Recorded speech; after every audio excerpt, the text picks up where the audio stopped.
श्री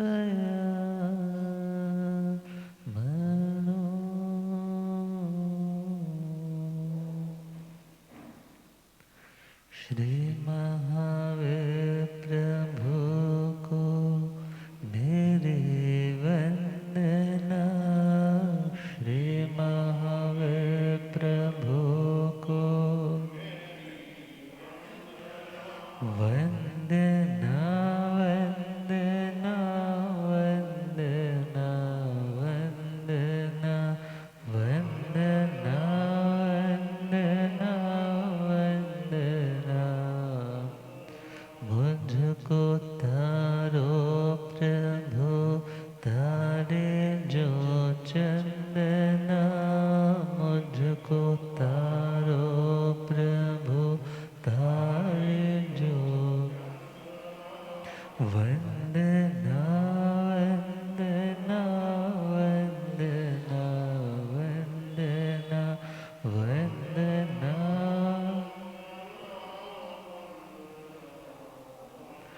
तेरे चरणों में दाता मेरा ध्यान हो। तेरे चरणों में दाता झूठी दुनिया से दिल मेरा अनजान हो। झूठी दुनिया से दिल मेरा चाहे सुख में रहो चाहे दुख में रहो। चाहे सुख में रहो चाहे समता टूटे नहीं है यही स्पंदना। समता टूटे नहीं है यही वंदना वंदना वंदना वंदना वंदना वंदना वंदना। अनंत अनंत शांति के निकेतन शासनपति श्रमण भगवान महावीर स्वामी के पावन चरणारविंदों में हार्दिक भावना वंदन नमन। मेरे अंधेरे जीवन को रोशनी प्रदान करने वाले परमकारी आगम ज्ञान के भंडार आगम ज्ञाता आगम पुरुष जिन शास्त्ररत्न हिमाचल के श्री उपाध्याय भगवंत श्रद्धे गुरुदेव श्री जितेंद्र मुनि जी महाराज साहब के पावन चरण कमलों में हार्दिक भावना वंदन नमन। पहाड़ पर विराजमान तपस्वी श्री प्रभु मुनि जी महाराज साहब के चरणों में वंदन। धर्म सभा में उपस्थित धर्म अनुरागियों सुशीलवती माताओं और बहनों, असीम पुण्य दे से भाग्य दे से आप सबको संतों का समागम और वीतरागवाणी श्रवण करने का सुअवसर प्राप्त हो रहा है। श्रीमद् उत्तराधीन सूत्र 29वां अध्याय सम्यक्त पराक्रम सुनाया जा रहा है, जिसमें जितेंद्रिय बनने का संदेश और जितेंद्रिय बनने वाली आत्माओं को मिलने वाले लाभ का वर्णन चल रहा है। आत्मा जो इंद्र के समान है, जो ज्ञान दर्शन इत्यादि ऐश्वर्य शक्तियों से समृद्ध है और उसी आत्मा के सहयोगी रूप में इंद्रियां काम करती। श्रोत्र इंद्रिय, चक्षुर इंद्रिय, घ्राण इंद्रिय, रस इंद्रिय और स्पर्श इंद्रिय। कोई व्यक्ति घोड़े 5 अपने रथ के आगे जोड़ करके जा रहा है, यदि उनमें से कोई घोड़ा शब्दों की ओर ध्यान देकर करके बाहर की ओर जाने लगे, कोई घोड़ा रूप का दीवाना बन करके भागने लगे, अर्थात कोई सुगंध के पीछे, कोई टेस्ट के पीछे और कोई टच की सेंसेशन के पीछे, यदि इस तरह की कोई भी अमर्यादित क्रिया करेंगे तो उनका जो मालिक आत्मा है उसे प्रॉब्लम तो होगी। मगर यदि वो मालिक अपने रथ को चलाने वाले मन को, उस सारथी को सही गाइडेंस दे, सही ट्रेनिंग दे कि इनको कैसे कंट्रोल में रखना, सिंपल पंजाबी में बोले तो कैसे सूट करके रखना, तो उनकी ट्रेनिंग के लिए ज्ञान का होना बहुत ज़रूरी है, नॉलेज का होना।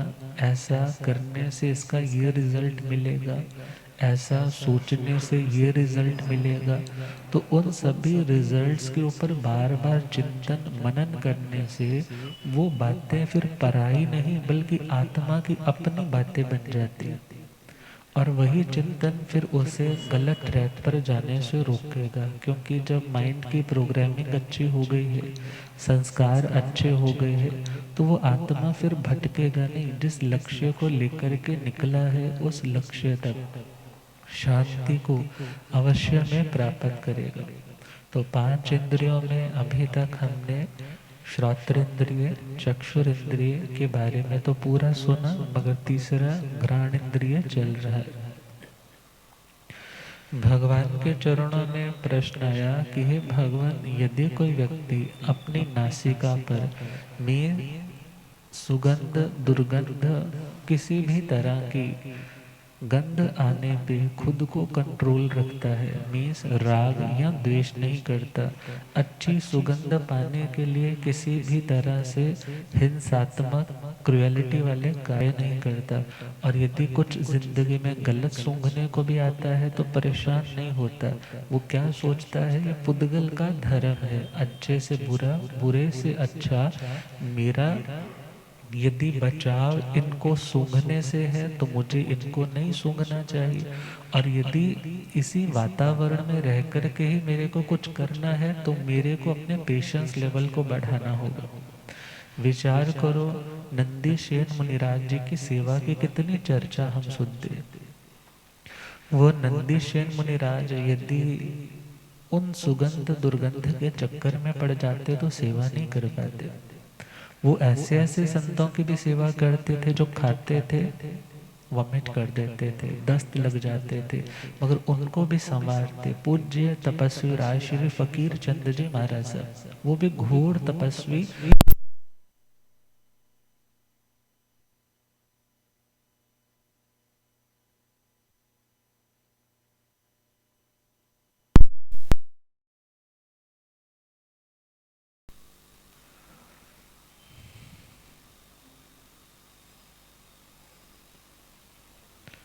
वो भी घोर तपस्वी थे और बहुत ही सेवा भावी थे। उनके जीवन में आता है कि एक संत जो शायद नाम श्री मेला राम जी महाराज था, तो वो संत विक्षिप्त हो गए थे, मेंटली डिरेंज हो गए थे, अपनी सुध बुध उन्हें नहीं रहती थी। तो भोजन करने जैसे ही बैठते तो भोजन करते करते ही मुंह से निकाल देते, और कुछ प्रॉब्लम ऐसी कि उन्हें दस्त भी लग जाते। तो अपना भोजन रोक करके पहले उनकी पूरी शुद्धि करवाते, पूरा उनको पहले क्लीन करते, फिर दोबारा से उनको अपने हाथों से भोजन करवाते, फिर अपना भोजन ग्रहण करते। अर्थात यदि कोई सेवा भावी बनना चाहता है, सेवा भी तो तपस्या है, तो इन सुगंध दुर्गंध से भी उसे ऊपर उठना पड़ेगा, अदरवाइज वो सेवा नहीं कर पाएगा। रामकृष्ण परमहंस जी के बारे में आता है कि उन्हें एक बार लगा कि अगरबत्तियों की सुगंध से मैं कितना मोहित हो रहा हूँ, मुझे कितना अच्छा लग रहा है। तो उन्होंने सोचा कि मैं इसके ऊपर नियंत्रण करूँगा, मैं अपनी नासिका का गुलाम नहीं बनूंगा। वो उसी टाइम आधी रात को उस बस्ती में पहुँच गए जहाँ पर कुष्ठ के रोगी है, जहाँ पर हरिजन लोग रहते हैं। और उस टाइम में छुआछूत बहुत ज़्यादा, स्पृश्यता बहुत ज़्यादा मानी जाती थी। मगर वो उस रात्रि के अंधकार में जाकर के जो गंदगी से भरी हुई वो सारी बस्ती है, जहाँ फाउल स्मेल ही स्मेल आती रहती है, कोई वहाँ जाता नहीं, आता नहीं, मगर वो जाकर के उनके उन टॉयलेट्स को साफ करते, उनके वस्त्र इत्यादि प्रक्षाल करवाते, उनके इर्द गिर्द सारे वातावरण को रूटीन में वो क्लीन करने के लिए जाते। किस भावना से? कि मुझे अपनी इस नासिका के अधीन नहीं होना। अर्थात यदि सेवा करनी है तो सेवा करने वाले को तो हर तरह की स्मेल से भी क्या होना पड़ेगा, ऊपर उठना पड़ेगा। अब और आगे चले तो मदर टेरेसा के बारे में भी हम सुनते हैं ना, कि वो कलकत्ता में जब थी तो उस कलकत्ता में जब बाहर उन कुष्ठ रोगियों की सेवा कर रही है, तो लोग कहने लगे एक माता तो मूर्ति के रूप में तो अंदर बैठी है, मगर साक्षात जीवंत रूप में ये है जो सेवा कर रही है। अर्थात सेवा करने वाले को सैक्रिफाइस करना पड़ता है, और उन सैक्रिफाइसेस में एक सैक्रिफाइस कौन सा है, उसे अपने घ्राण इंद्रिय पे भी कितना नियंत्रण करना पड़ता है। और साधना के मार्ग पर बढ़ना है तो व्यक्ति दुर्गंध से तो बचाव कर लेता है, मगर सुगंध से बचाव नहीं करता, बल्कि जहाँ भी कोई ऐसी अच्छी कोई फ्रेग्रेंट स्मेल एमानेटिंग हो रही होती है तो उसे सूंघने के लिए ललायत होकर के उस और मूव करता है। मगर भगवान कहते हैं जो आत्मा इस चीज को भी कंट्रोल में कर लेती है, अर्थात सुगंध आई है तो भी अपने ट्रैक को, अपने स्वभाव को, अपने स्वरूप की साधना को नहीं छोड़ना। और यदि कोई दुर्गंध भी आई है तो भी उसके प्रति भी किसी प्रकार निंदा का, किसी भी प्रकार की घृणा का, नफरत का भाव नहीं आने देना। जानना, देखना, छोड़ देना। यदि नहीं सहा जाता वहां से उठ कर के दूसरी जगह शिफ्ट हो जाओ, मगर निंदा में नहीं पड़ना, किसी चीज की प्रशंसा में नहीं पड़ना। अब ये मार्ग है तो मुश्किल, मगर है शांति का, और जिसे शांति चाहिए उसे इन चीजों की भी प्रैक्टिस करनी पड़ेगी। और कल तक हमने सुना था वो श्रोत्र वाला, तो वो श्रोत्र इंद्रिय के चक्कर में जो पड़ा था, तो उस मृग को, उस हिरण को क्या करना पड़ा, अपने प्राणों से हाथ धोना पड़ा। और इसी प्रकार घ्राण इंद्रिय के बारे में हम चले तो सांप को पकड़ने के लिए, क्योंकि सांप से कई तरह की औषधियाँ भी बनती है, किसी सांप के पास कोई मणि भी होती है। अब उन्हें पकड़ने के लिए ये सांप पकड़ने वाले लोग क्या करते हैं, कोई ना कोई फ्रेग्रेंट चीज, इत्र इत्यादि कोई ऐसी चीजें रास्ते में बिखेर देते, और वो सांप अपनी बिल से उन चीज़ों की स्मेल के कारण स्निफ करता करता आगे बढ़ता चला जाता है। और जैसे ही आगे बढ़ता है तो कुछ ऐसा उन्होंने लगाया होता है कि उसमें जैसे ही हल्का सा दबाव पड़ा और वो उसमें पकड़ा जाता है। अर्थात सांप क्यों पकड़ा गया, क्योंकि उसे अपनी स्मेल के ऊपर नियंत्रण नहीं है।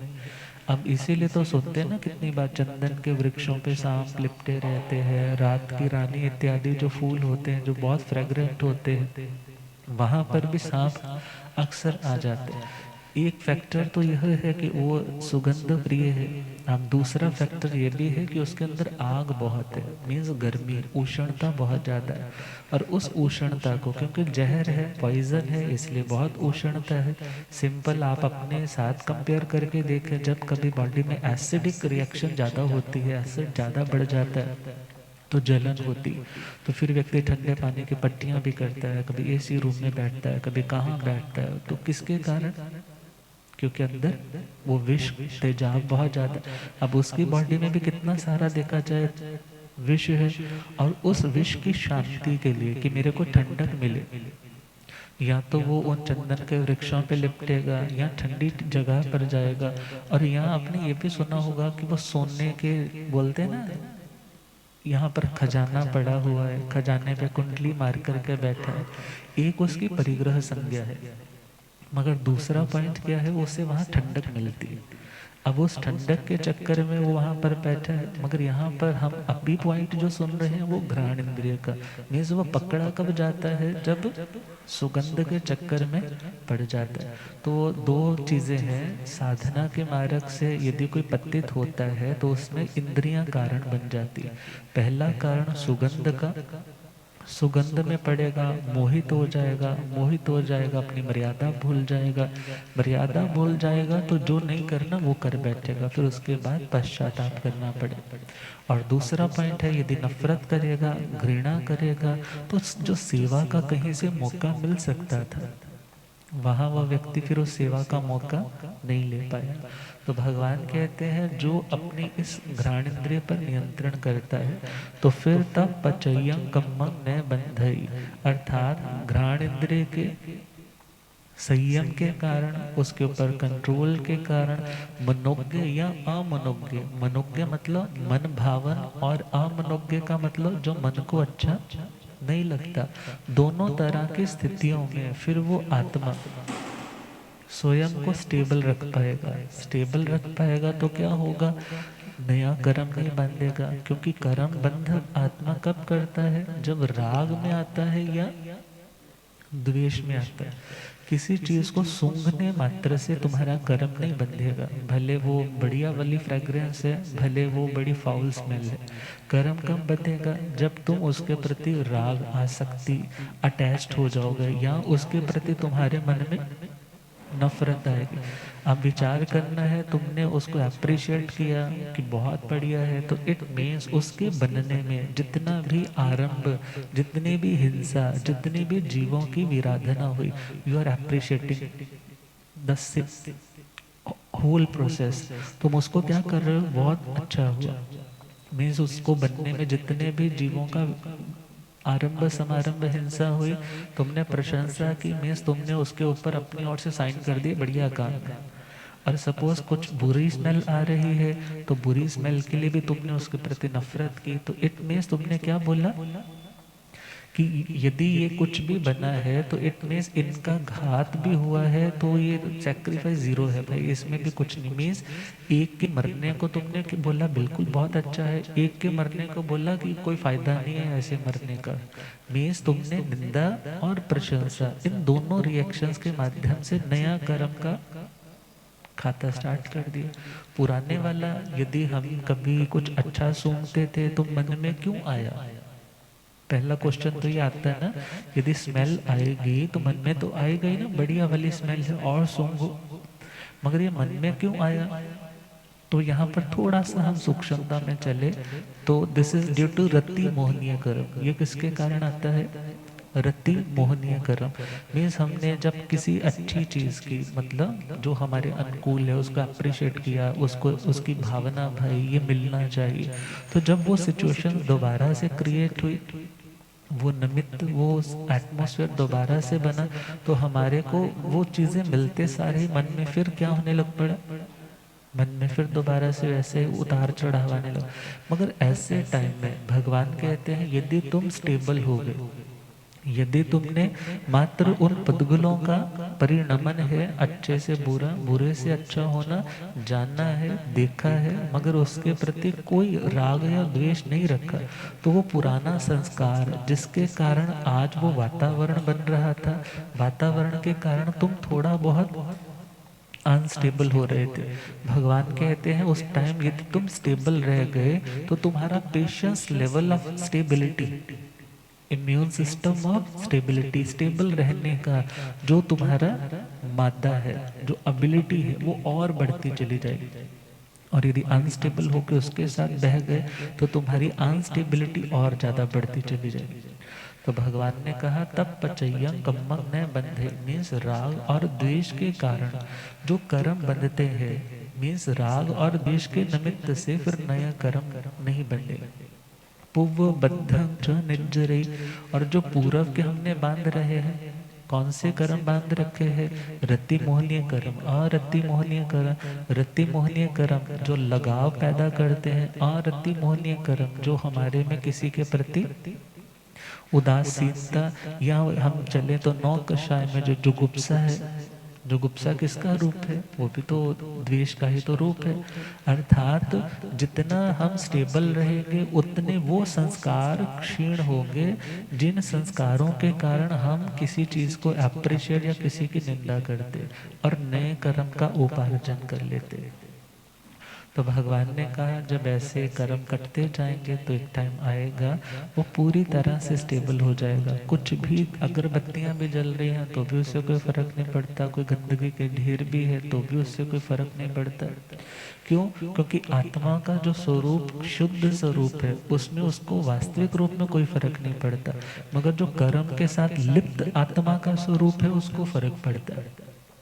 तो जो आत्मा पूर्णतया मुक्त होना चाहती है तो उसे इन चीजों का भी अभ्यास करना होगा। अब अगला पॉइंट है जिह्वा इंद्रिय।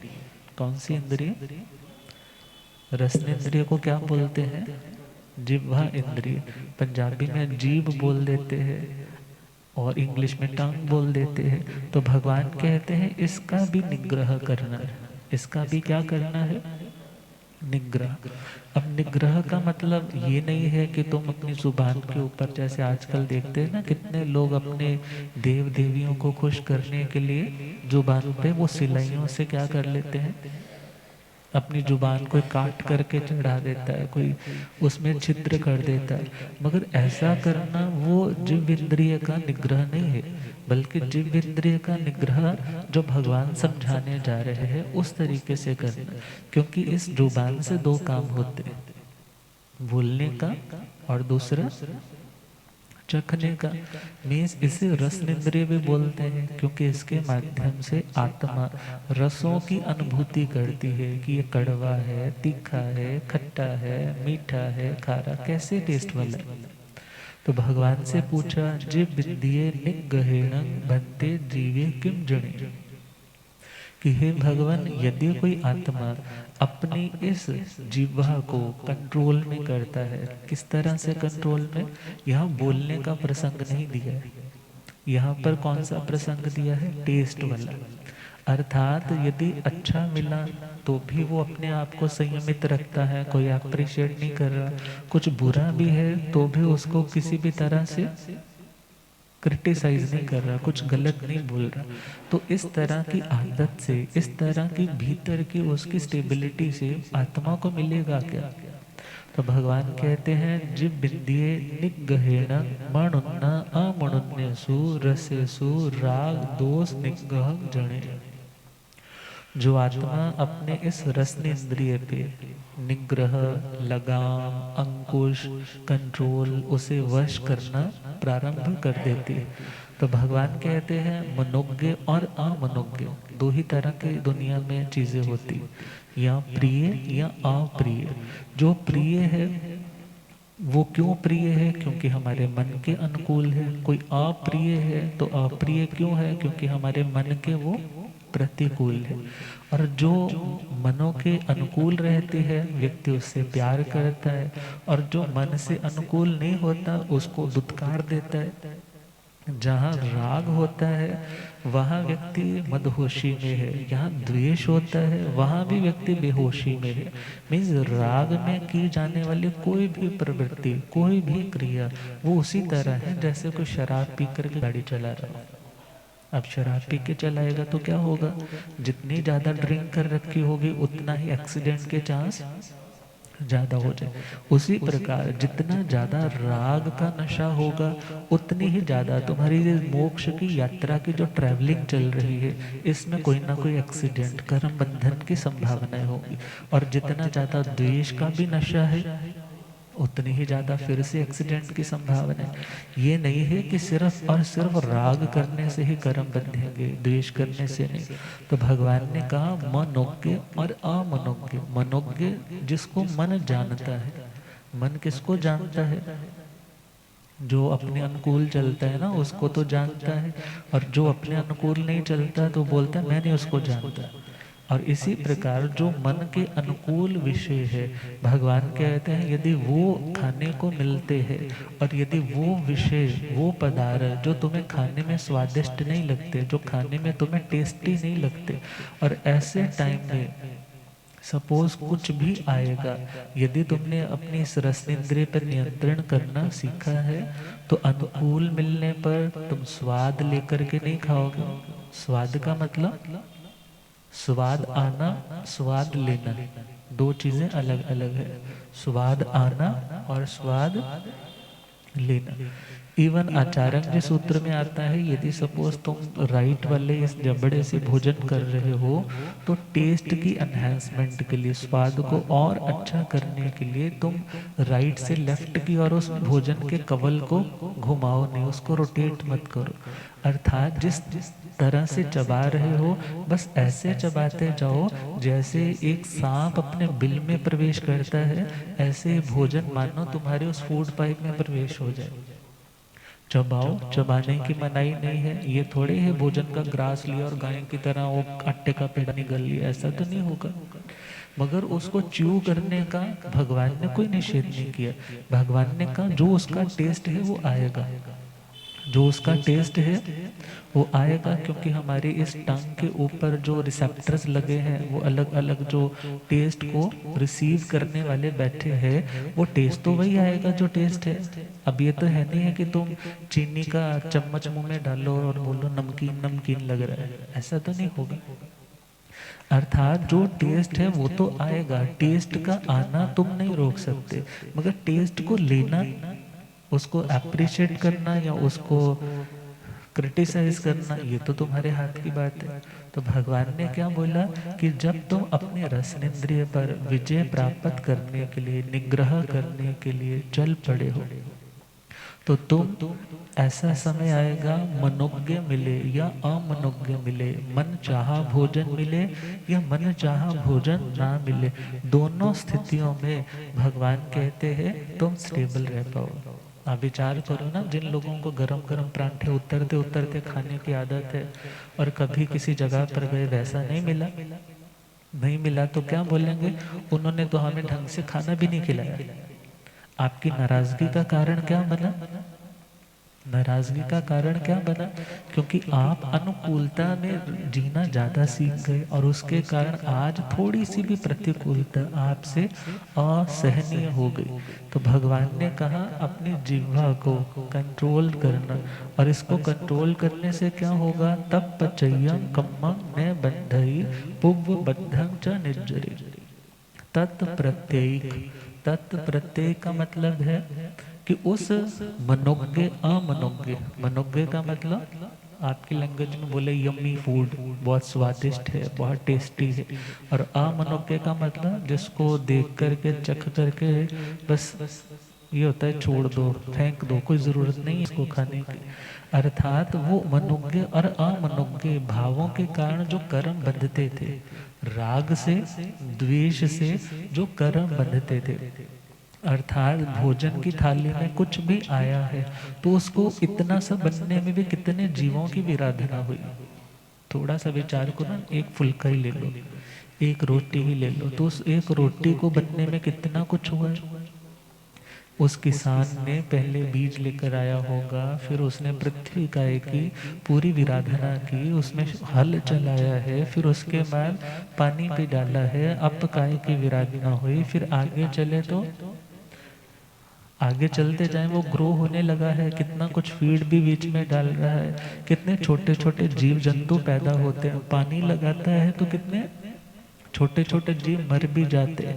अब वहां पर इतना कुछ हो रहा है, पृथ्वी का है, अप का है, फिर अब चले तो बन करके सपोज वो आ गया है मंडियों में धान, अब उसकी छटाई भी होगी, सफाई भी होगी, धोया भी जाएगा, घर तक पहुंचाया जाएगा। अब उस कनक को क्या किया जाएगा, फिर पिसवाया जाएगा, पिसवाया जाएगा कौन सा, तुम यत्ना से यूं यूं करके पूंजनी से पूंछ पूंछ करके पिसवाने जाओगे। अब वहां पर पहुंचे हैं, वहां से लेकर आओगे तो फिर तेजस का है, अग्नि भी जलाओगे, अग्नि जलाई है तो तेजस का है, अब तेजस का है के साथ साथ वायु का है कि भी तो विराधना हो रही। अब वनस्पति का है तो था ही था, त्रस का है, छोटे छोटे और अन्य जीवों को उस चीज की बनने में कितने जीवों की विराधना हो। तभी तो पुराने लोग होते थे ना, जब भोजन सामने आता तो उस रोटी को लेकर के मत्थे पे लगाते। क्यों मत्थे पे लगाते? बोलते ये तो हमारे लिए अमृत है, ये तो औषधि है।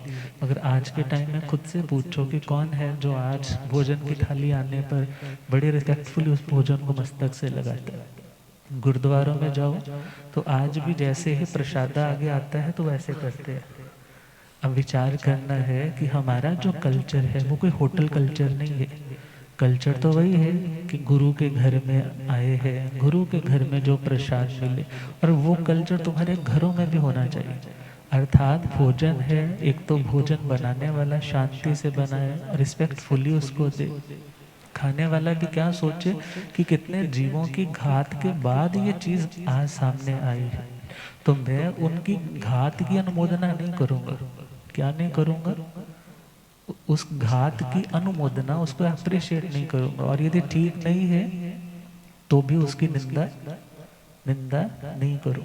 मीन्स उस तरह के रिएक्शन जब रुकने लग जाते हैं तो उस रिएक्शन से जो कर्म बंधते थे वो कर्म बंधने रुक जाते हैं।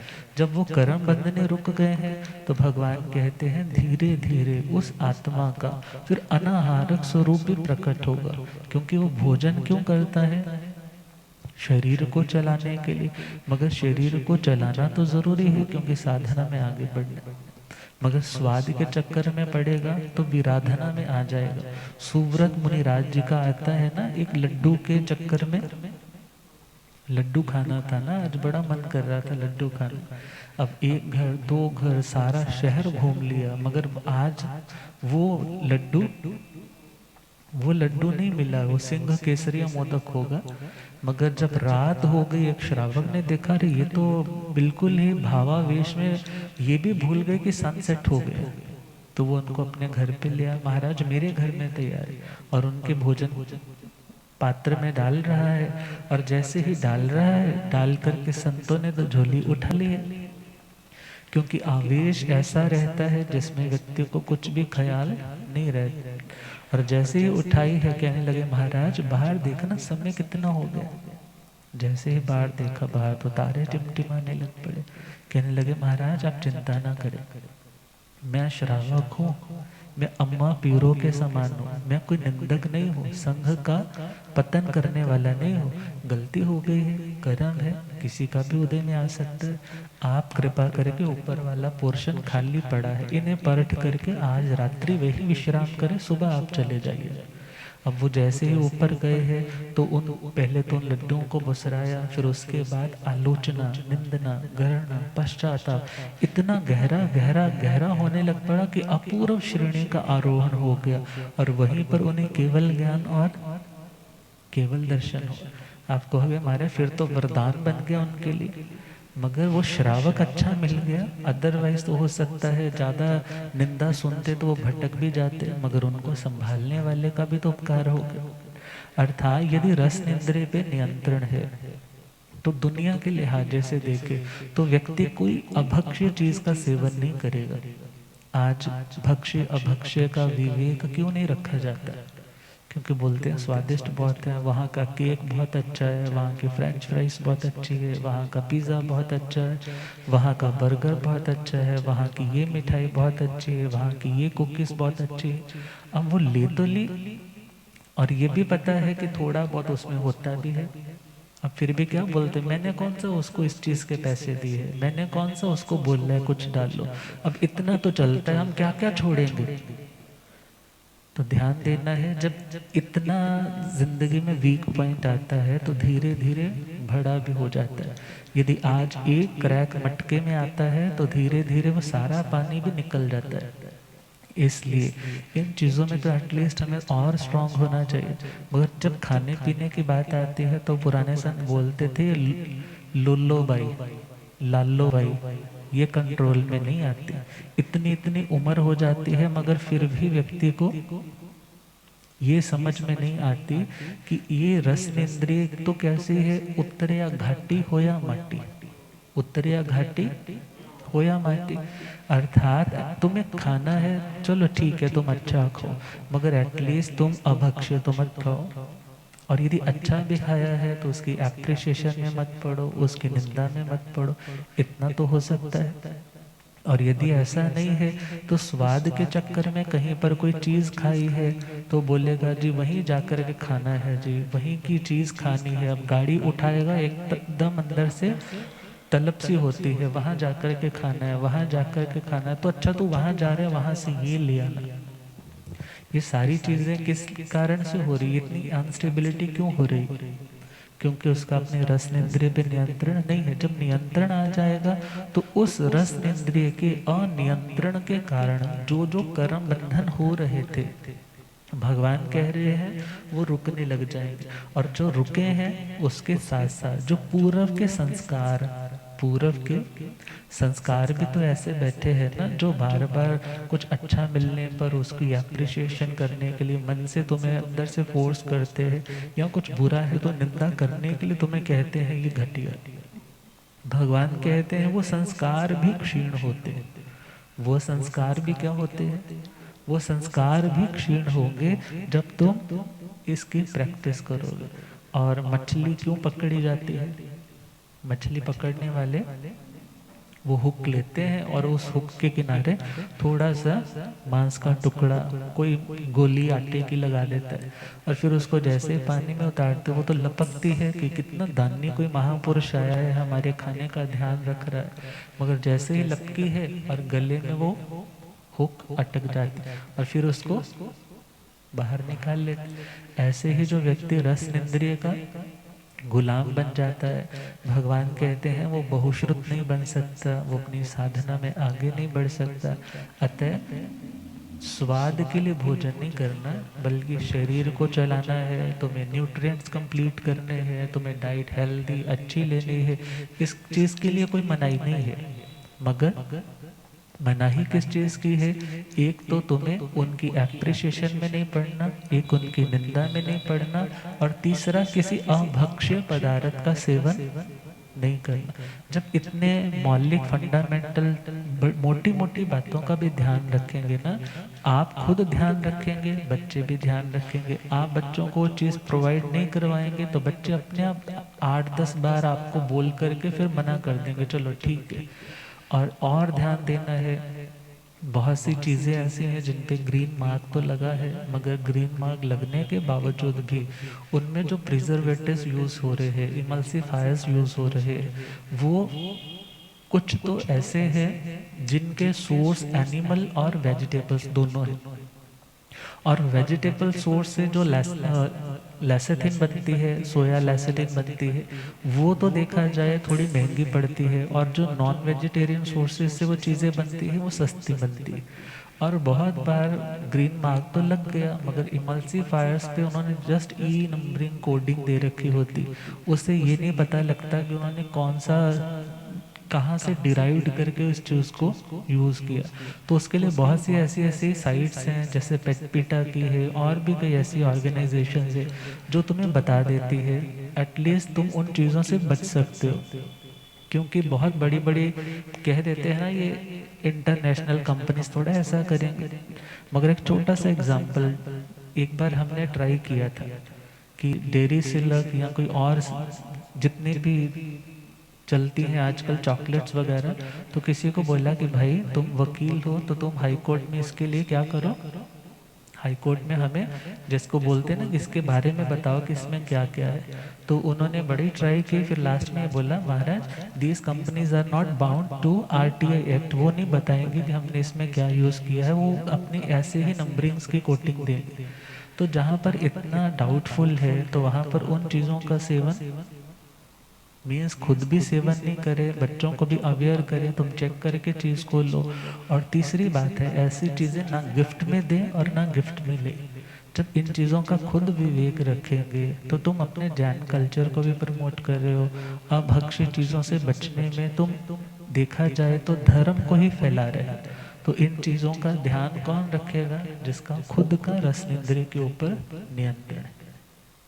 तो भगवान तो कहते हैं यदि कोई अच्छी भी चीज़ है तो अच्छी चीज़ भी अति मात्रा में सेवन न करें, वो विकार वृद्धि का कारण बनेगी, वो चंचलता का कारण बनेगी। तभी तो रस इंद्रिय पर विजय प्राप्त करने के लिए भगवान कहते हैं कभी विगों का त्याग कर दे, कभी नमक का त्याग कर दिया, कभी शक्कर का त्याग कर दिया, कभी मिठाई का त्याग कर दिया, कभी आइमिल कर लिया, कभी एकाशना कर लिया, कभी पहर कर लिया, कभी उपवास कर लिया। वो किस लिए? यदि सपोज कोई ज़्यादा वो शक्ति जो चंचलता को बढ़ा रही है तो वो बैलेंस्ड हो जाए, और उन चीज़ों के आहार में जो जो दोष लगे हैं वो भावना के माध्यम से, उस तपस्या के अभय दान के माध्यम से एटलीस्ट उस देर के लिए हम उन दोषों से बच सकें, और जो लग चुके हैं उनकी भी किन्हीं अंशों में धुलाई हो सके। तो रस इंद्रिय का निग्रह हुआ। अब अगली हमारे पास इंद्रिय है स्पर्श इंद्रिय। कौन सी इंद्रिय? और सबसे ज़्यादा एक्सपेंशन इसी की है, सबसे ज़्यादा फैलाव इसी इंद्रिय का है। और वैसे तो हर जगह पे यदि चमड़ी की आंख है तो ये भी स्पर्श इंद्रिय में है, रस इंद्रिय, घ्राण इंद्रिय, सब जगह क्या है? नेटवर्क सारे का सारा किसका है? स्पर्श इंद्रिय। मगर स्पर्श इंद्रिय के कुछ मौलिक चीज़ें बता दी कि किसी चीज़ की वेट को उठा के देखना है, हल्का है, भारी है, खुरदरा है, या तो बड़ा चिकना स्पर्श है उसका, या सॉफ्ट बहुत है। अर्थात हर तरह के स्पर्श की सेंसेशन टच करके भी व्यक्ति बहुत चीज़ों को फील करता है। अब वो फीलिंग, अब फीलिंग में तो अंतर है ना। अब आजकल स्कूल्स में सिखाया जाता है कि बैड टच, सही टच, कि यदि आपको कोई इस तरह से छूता है इट मींस ये बैड टच है, तुम इन्फॉर्म करो ये गलत तरह से हाथ लगाया इसने। और यदि किसी ने सेफ तरीके से प्रॉपर बच्चों को ऐसे पलोसा है तो बोलते हैं इसमें कोई फर्क नहीं पड़े।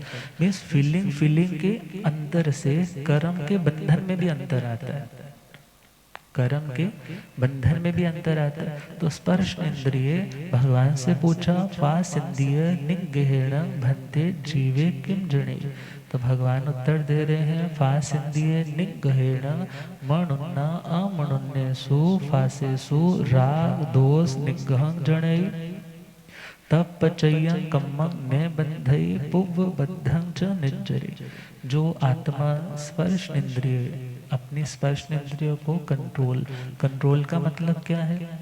यदि कोई चीज हमें टच हो रही है उसका तो हमें पता लग ही रहा है टच हो रही, मगर उसके प्रति क्या नहीं रखना? राग नहीं। और यदि कोई बुरा स्पर्श है, बुरे का मतलब जो अनुकूल सुहाता नहीं है, तो उसके प्रति क्या रखना? समभाव। अर्थात अनुकूल है तो राग नहीं, प्रतिकूल है तो द्वेष नहीं। मगर सपोज किसी के अंदर इतनी एबिलिटी नहीं है वो अपने आप को इतना मजबूत रख सके, तो भगवान ने कहा फिर ऐसे टच को, ऐसे स्पर्श को अवॉइड करे। तभी तो साधु के लिए अवॉइड करवा दिया ना, कि साधु किसका संघट्टा माने? स्त्री का। भले वो स्त्री कितने दिन की हो, 1-2 दिन की बच्ची भी क्यों ना हो, तो उसका भी क्या बोल दिया? संघट्टा। और यदि साध्वी जी है, भले वो 100 साल का वृद्ध है, 50 साल का जवान है, प्रौढ़ है, भले 25 साल का युवा है, भले वो 1 साल का, 1 महीने का बालक है, तो भी उसका क्या ना करे? स्पर्श ना करे। क्यों ना करे?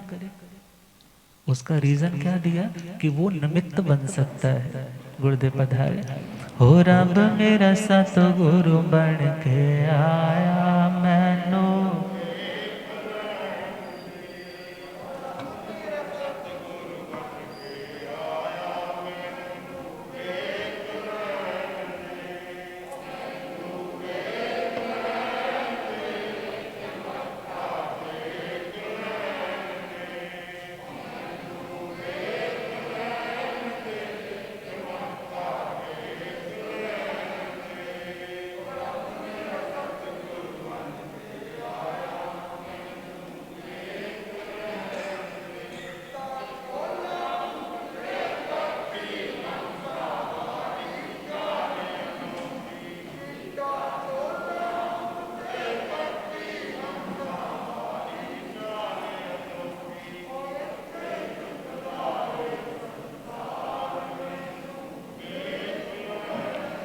होते चुकदा संसार महनो,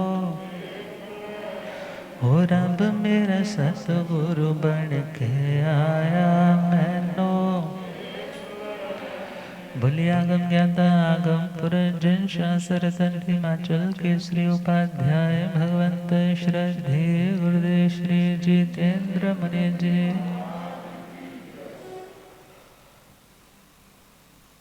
तो स्पर्शेंद्रिय के संदर्भ में कुछ अनुकूल स्पर्श और कुछ प्रतिकूल स्पर्श।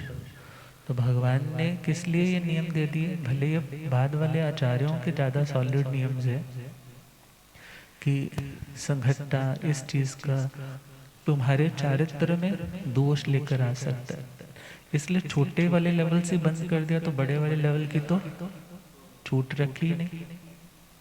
अतः इसी के साथ साथ हम और देखें हैं आजकल कपड़े, आजकल पहनने वाली जो चीज़ें हैं, अब उसमें कितनी चीज़ें ऐसी हैं जहाँ पर कितने जीवों की विराधना होती।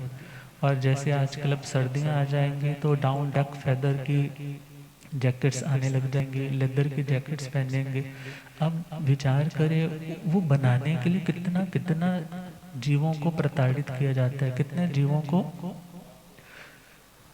देखा जाए बिना किसी वजह, दुनिया की दृष्टि से तो बिना किसी वजह से मरना पड़ता है। भले उनका कर्म ऐसा हो, मगर हमें उनके इस कर्म के भुगतान में भी निमित्त नहीं बनना है।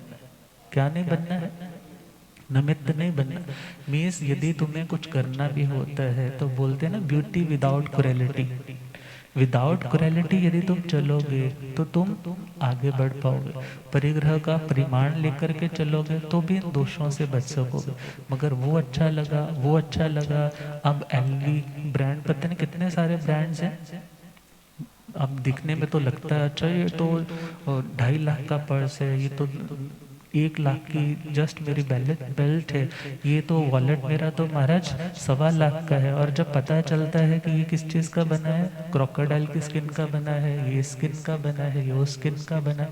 उनके तो बड़े बड़े फार्म हाउसेज है ना, कितनी कितनी बड़े बड़े लोगों के।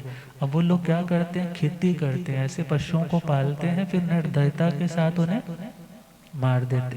फिर भले वो बोल रहे WHO की गाइडलाइंस के अकॉर्डिंगली हम कर रहे हैं, मगर हर जगह कौन सी गाइडलाइन फॉलो होगी? मीन्स ऐसी चीज़ों का प्रयोग, भले फैब्रिक है, भले कपड़े है, भले वो अन्य चीज़ें, उनमें जो यदि अवॉइड करेंगे तो आपका ही कर्म का बंधन रुकेगा। तो ये भी किस में आ जाएगा? स्पर्श इंद्रिय निग्रह में। तो इसके बारे में कुछ चर्चा बचेगी, तो उसके बारे में कल चिंतन करेंगे और प्रेम से गुनगुनाएंगे। पुद्गल की माया में कब से, पुद्गल के माया में कब से उलझ रहा चेतन प्यारा। राग देश के झूले में झूल रहा चेतन प्यारा। राग देश के झूले में झूल रहा। वर्ण गंध रस स्पर्श शब्द यदि मन भावन तो क्या कहना। वर्ण गंध रस स्पर्श शब्द यदि मन भावन तो क्या। मन के प्रतिकूल यदि तो मुश्किल है उसको सहना। मन के प्रतिकूल यदि तो मुश्किल है उसको सहना। निंदा और प्रशंसा में, निंदा और प्रशंसा बढ़ता कर्म का परिवारा। राग द्वेष के झूले में झूल रहा चेतन प्यारा। राग द्वेष के झूले में झूल रहा क्षमा पे परवाना शब्द पे होता हिरण दीवाना। क्षमा पे शब्द पे होता हिरण है दीवा, सांप सुगंधित द्रव्यों पे भैंसा कीचड़ में मस्ताना, सांप सुगंधित द्रव्यों पे भैंसा कीचड़ में मस्ताना, मांस के लोभी मछली मरती, मांस के लोभी मछली, विषयों की तीखी धारा, राग द्वेष के झूले में झूल रहा चेतन प्यारा, राग द्वेष के झूले में झूल रहा, पुद्गल की माया में कब से, पुद्गल के माया में उलझ रहा चेतन प्यारा, राग द्वेष के झूले में झूल रहा चेतन, राग द्वेष के झूले में। तो अब इसके बारे में अभी 2 स्टैंजे और भी हैं भजन के, मगर हम इस पैटर्न को कल के ऊपर शिफ्ट कर रहे हैं, क्योंकि इसी के साथ साथ अब कषायों का भी वर्णन दोबारा से आ रहा है, क्रोध विजय, मान विजय, माया विजय, लोभ विजय। अब मेरे ख्याल से हम बहुत अच्छे से आगे पहुंच गए हैं, 66 पॉइंट हमारे हो गए हैं आउट ऑफ 73। तो गुरुदेव की कृपा रहेगी तो चतुर्मास के रहते कंप्लीट हो जाएंगे। अब गुरुदेव कृपा करें। ओम शांति।